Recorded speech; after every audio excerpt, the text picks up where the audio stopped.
welcome back to my channel. If you're new here, welcome. I make videos about witchcraft, paganism, spirituality, and other related topics, so feel free to hit subscribe if that sounds like something interesting to you. Today's video is going to be all about Imbolc, since that is coming up pretty soon now. Imbolc originated as one of the Celtic fire festivals. Imbolc was celebrated in Neolithic Ireland and Scotland. It is celebrated on either February 1st or 2nd or both in the Northern Hemisphere. Now, Imbolc may get its name from the Gaelic Oilmelk, and I probably butchered that and I greatly apologize, and it means ewe's milk. There are other theories suggesting that its origin of its name has associations with pregnancy. However, this is uncertain and there are multiple theories as to the origins of the name Imbolc. Now, similar holidays do exist in multiple cultures, including the Roman Lupercalia, which is February 15th, and Egypt's Feast of Nut, which is on February 2nd. Although they do not have exactly the same associations and celebrations, they are around the same time. Now, Imbolc is right between the winter and spring solstice, and it is kind of celebrating the transition, rebirth, and all of that good stuff. It's also the festival of the goddess Brigid. So let's talk a little bit about Brigid. Brigid is the goddess of healing, music, poetry, prophecy, smithcraft, artists, livestock, childbirth, fertility, wisdom, fire, and water. She is also associated with St. Brigid's Well in Kildare, Ireland, although that is not the only well that she is associated with, but it is a major one. After the coming of Christianity, she was transformed into Saint Brigid, although she is still venerated as Brigid by pagans in the modern day still. She manifests as a maiden, mother, or crone if you do go by the triple goddess kind of aspects. She is not just one of those. Another goddess that is associated with Imbolc is the Cailleach, and there is a piece of folklore that states that she collects wood in order to keep winter going on Imbolc, and she only collects wood on sunny days. So if Imbolc is sunny, it is said that winter will last longer, and if Imbolc is not so sunny, it is said that spring is coming soon. You can kind of see predictions being made on this day with the Groundhog Day traditions and in other traditions in other cultures as well. Now, let's talk about some of the correspondences of Imbolc. The colors of Imbolc can be kind of varied because it is both a festival of kind of new beginnings and springtime coming, but it is also a festival to honor the goddess Brigid. So how you celebrate it is really up to you. Now, the colors can be either white and pastel spring colors and green and whatever you associate with spring and new beginnings, or it can be fiery colors like red, orange, yellow, and gold to honor the goddess Brigid. And although the fiery aspects of Brigid are often the most discussed ones, remember that she's also associated with water, so you can work with both fire and water on this day. Generally, the herbs associated with Brigid are blackberry and coltsfoot. General Imbolc herbs are bay, basil, ginger, angelica, and heather, cinnamon, rosemary. You can also use frankincense and myrrh, although I know those aren't technically herbs. Other things associated with it, trees associated with Imbolc are willow and rowan. For crystals, you can use more fiery crystals like goldstone, tiger's eye, calcite, or you can use crystals for new beginnings, or kind of spring crystals. Anything of the colors we mentioned before would work as well. Now, let's talk about ways that you can celebrate Imbolc. Number one is that you can work with Brigid if you do work with the Celtic Pantheon. Now remember, you don't have to work with the Celtic Pantheon, you don't have to work with Brigid, but since this is kind of Brigid's day, you can work with her if you do work with the Celtic Pantheon. If not, whatever spring goddesses or gods within the pantheon you work with, if any, could be good to work with on this day. Another thing you can do is you can make a Brigid's cross, and I will put a video here, and I'll also leave the same video in the description for how to make one. If I do find a video or a website, whatever it is that I find, you can use flowers. You can use them in your workings based on their properties and their color. Try to get flowers that you've gathered yourself if you can.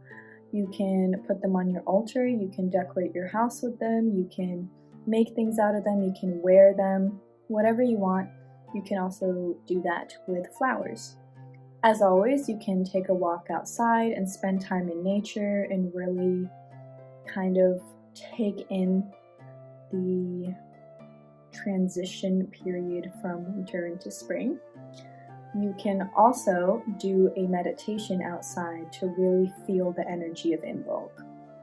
And that's something I really like to do on the Sabbats. Cleansing away and releasing negative energy, you can do a spring clean, both a physical spring clean and an energetic spring clean. And the reason I say this is because physically cleaning is just as important as energetically cleaning. If you are using cleansing herbs on a space but it's dirty physically, it's not going to be super well cleansed energetically because there's so much energetic clutter whenever there's physical dirt and clutter. So be sure to do some physical cleaning as well as spiritual cleansing on this day if you'd like. You can also cleanse yourself. You can take a cleansing bath or just use a smoke bundle on yourself or a cleansing spray like I have. See, I like to use this on objects and on myself, and I have a video on cleansing without smoke, and this is one of the things that I made in that video and showed you how to make. Other things you can use are singing bowls, floor washes, etc. Another thing you can do other than a cleansing bath is an Imbolc ritual bath, and you can add the correspondences we listed earlier if they're safe to put in your bath.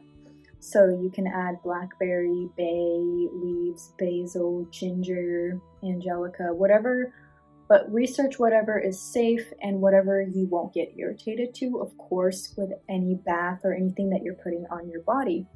You can also, if you're into soap making or salve making soaps, balms, salves, oils, you can use those herbs and correspondences I listed earlier and add them into those things. So that's a really wonderful thing to do.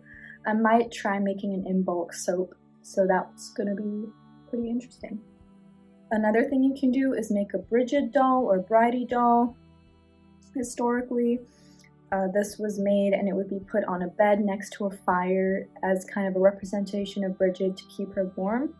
And sometimes people will scry the ashes after the fire has gone out to see if she stopped by and visited. Another thing you can do is make a wand, and this is kind of the quote-unquote masculine aspect. If you do work with kind of the masculine and feminine, which is, you know, that's present in especially Wicca, so you can do that if you'd like. You can do divination as with on every Sabbat. You can work with cauldrons. Now cauldrons are very special. Do you guys like my cauldron mug? This is my favorite mug. You're going to see me only drink out of this for a while. Now the word cauldron comes from the Latin caldarium, meaning hot bath, or caldaria, meaning cooking pot.